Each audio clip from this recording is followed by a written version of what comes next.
Halo, selamat pagi adik-adik yang manis. Apa kabar? Senang sekali ya bisa ketemu lagi dengan Kak Maureen.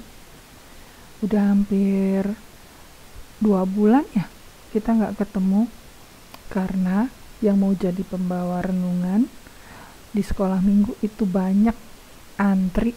Guru-guru sekolah minggu semuanya bersemangat untuk bisa menjadi pemimpin pemimpin pujian dan juga pemimpin firman Tuhan. Kalau setiap hari Minggu semuanya kangen mau ketemu dengan adik-adik. Kita nyanyi dulu yuk. Kakak punya lagu baru loh, judulnya Mari Memuji Tuhan. Kita dengerin lagunya ya, lagunya lucu deh. Ada yang pakai gitar, bisa pakai trompet, bisa pakai gendang. Tapi kalau kita nggak punya alat-alat musik seperti itu, kita bisa pakai apa aja. Pokoknya untuk memuji Tuhan, kita harus happy, kita harus kreatif. Yuk kita dengerin lagunya. Sebelum kita berdoa, kita menyanyi dulu lagu baru yang judulnya Mari Memuji Tuhan.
Nah, kita sudah memuji Tuhan dan sekarang waktunya kita mau berdoa untuk membuka kebaktian kita. Mari kita berdoa.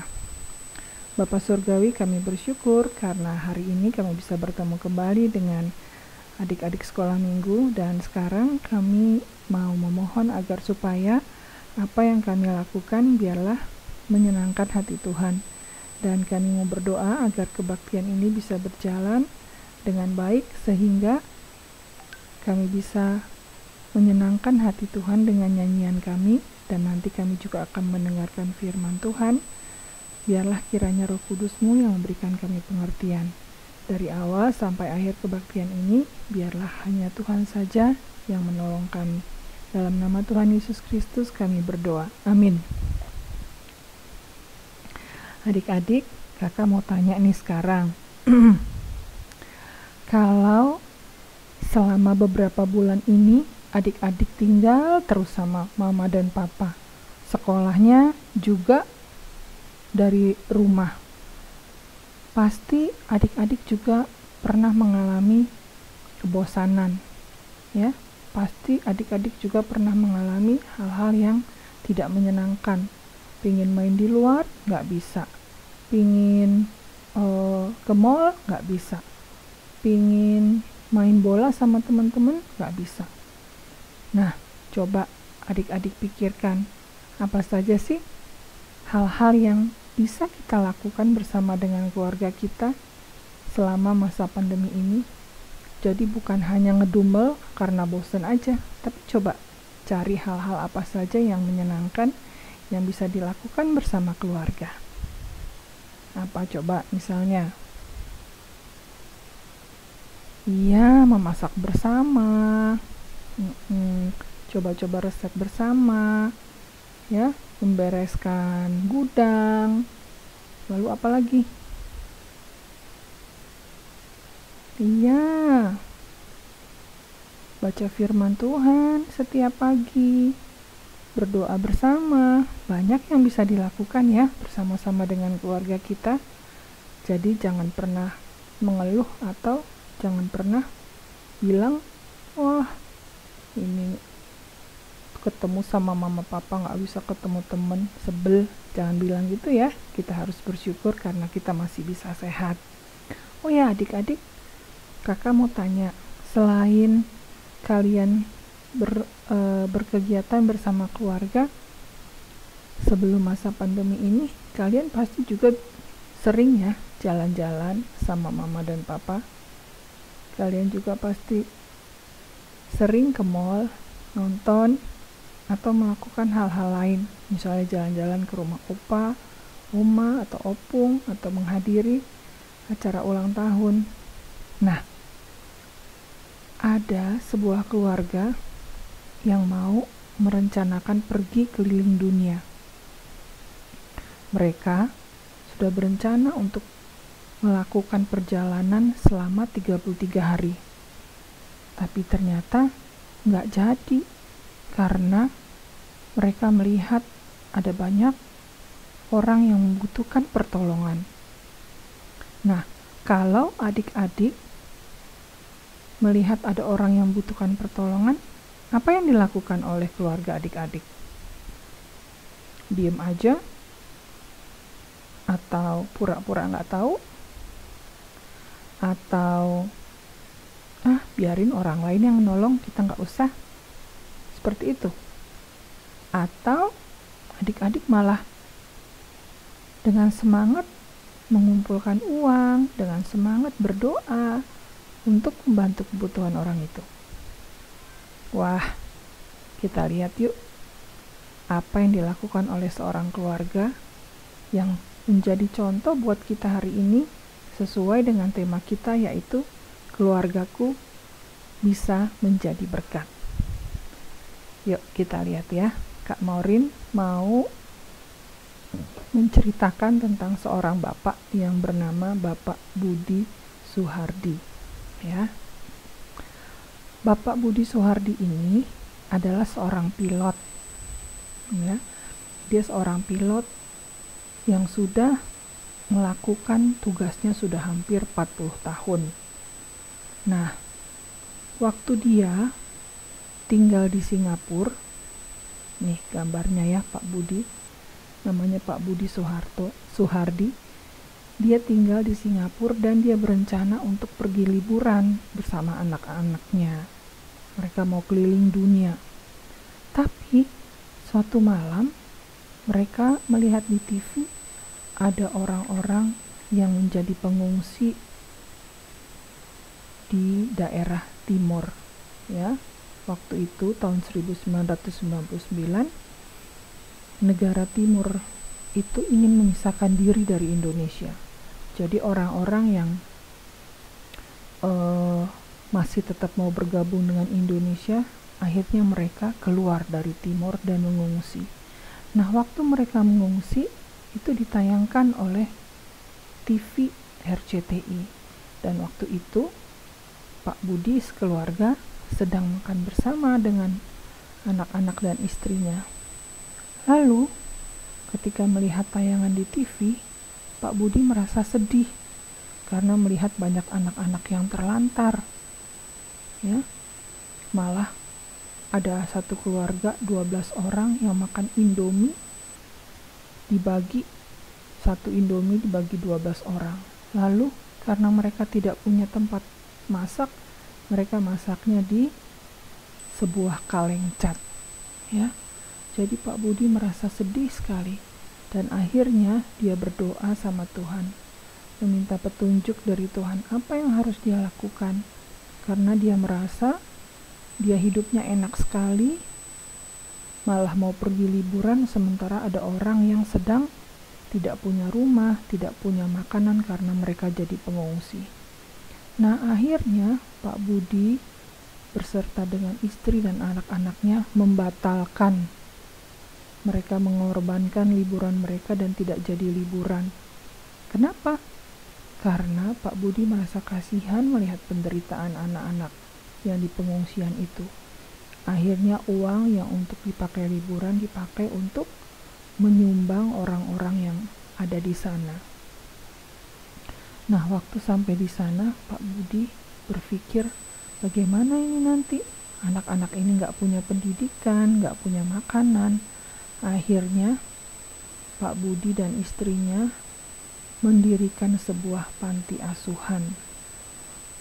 Nah, ini lihat nih, Pak Budi mendirikan sebuah panti asuhan yang di dalamnya ada banyak anak-anak kecil yang orang tuanya sudah meninggal, ada juga yang orang tuanya tidak mampu mendidik mereka, tidak mampu memberi makanan, sampai akhirnya Pak Budi itu memiliki ratusan anak-anak kecil di panti asuhannya, ya.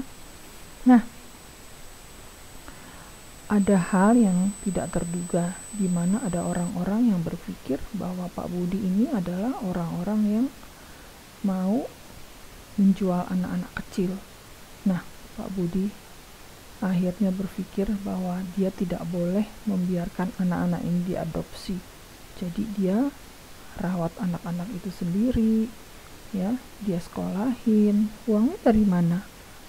Yaitu uang pensiunnya Pak Budi.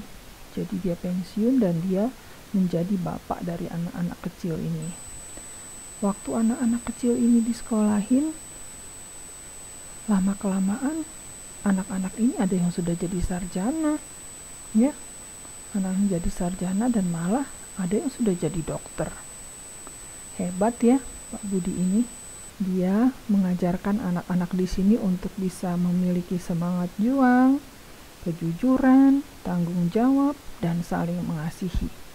Jadi, mereka di sini berjuang untuk bisa mendapatkan makanan dari hasil menanam padi sendiri, menanam sayuran sendiri, dan mereka nggak boleh minta-minta sama orang.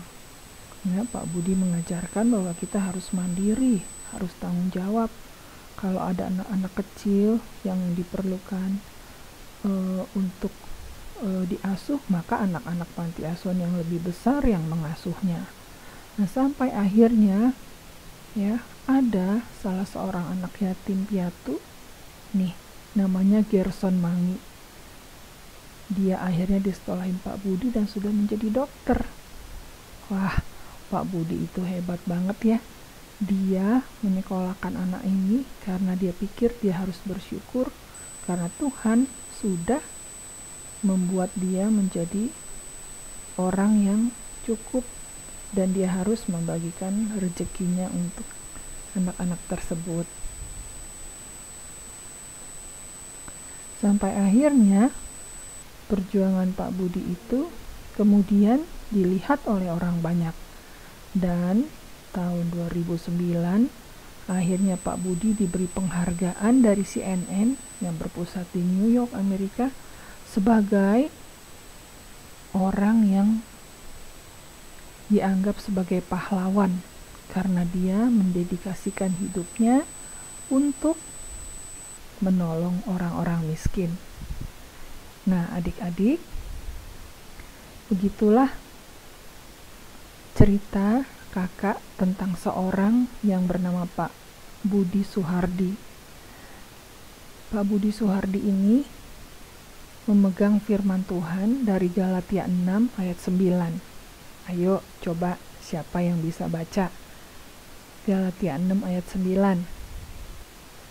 Siapkan Alkitabnya, udah siap ya?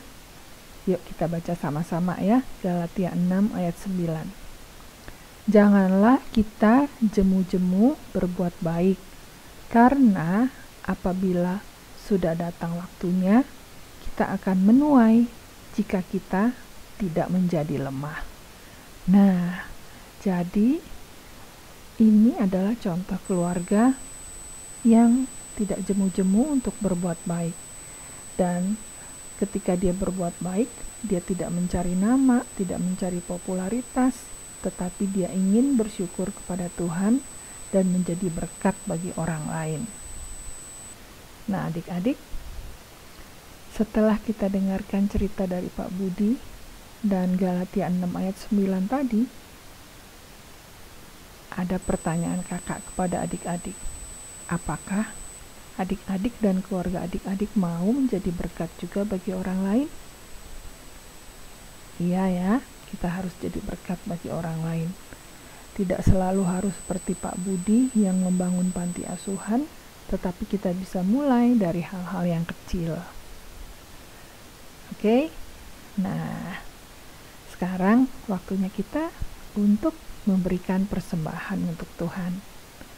Yuk, sebelumnya tapi kita nyanyi dulu ya. Kita nyanyi lagu yang akan kita nyanyikan bersama-sama dari lagu yang Kak Maureen sudah siapkan. Yuk, kita nyanyi bersama-sama. Setelah itu, kita berikan persembahan kita. Kita bisa taruh di amplop dan kemudian kita serahkan pada gereja. Bisa diantar oleh mama dan papa, antar ke gereja atau ditransfer ya. Oke, yuk kita nyanyi sama-sama untuk lagu persembahan kita.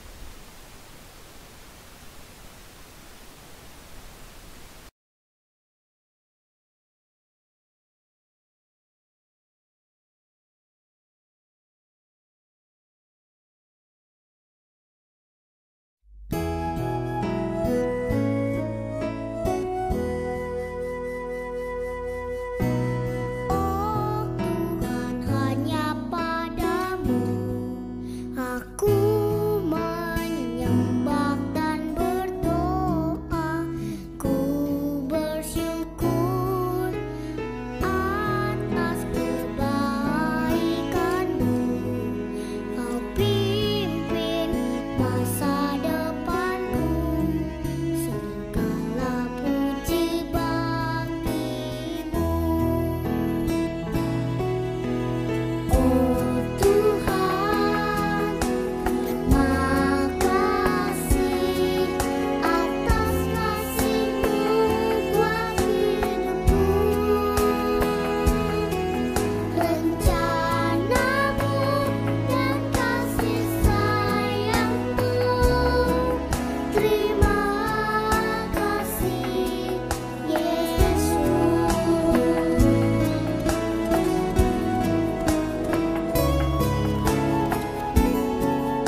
Nah, setelah selesai memberikan persembahan, tibalah waktunya kita untuk melakukan aktivitas.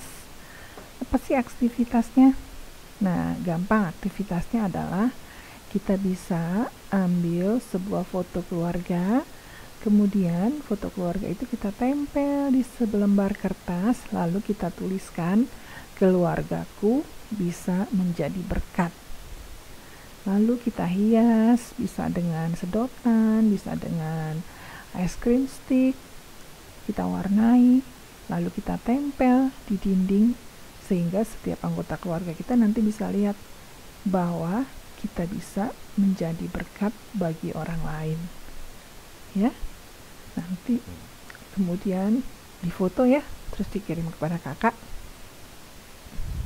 Nah, setelah selesai, kakak kasih tahu aktivitas ini, waktunya bagi kita untuk berpisah. Iya, kita mau berpisah, dan sebelumnya kita akan berdoa lebih dahulu dengan bernyanyi Bapa terima kasih, ya. Mari kita berdoa. Bapa terima kasih untuk berkat-Mu yang melimpah.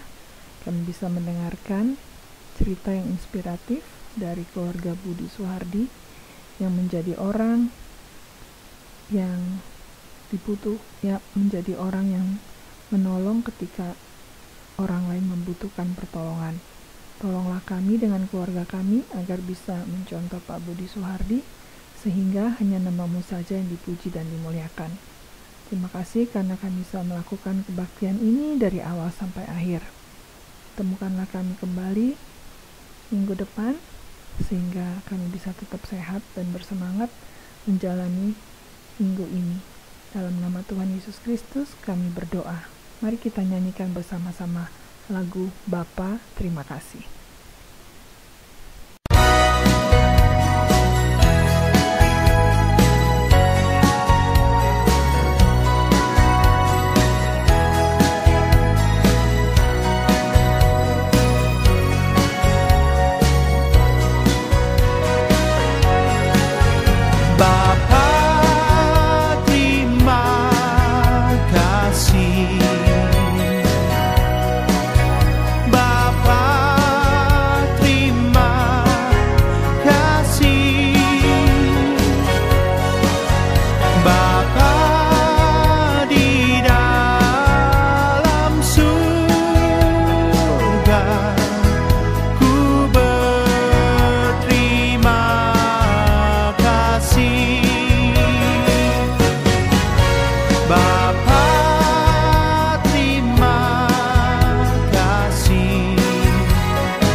Nah, adik-adik, waktunya kita berpisah. Terima kasih sudah mau ikut kebaktian sekolah minggu. Terima kasih juga karena sudah mau mendengarkan firman Tuhan. Dan terima kasih untuk Mama dan Papa juga yang sudah mendampingi sehingga kebaktian ini bisa berjalan dengan baik. Sampai jumpa minggu depan. Bye-bye. Selamat hari Minggu. Tuhan memberkati.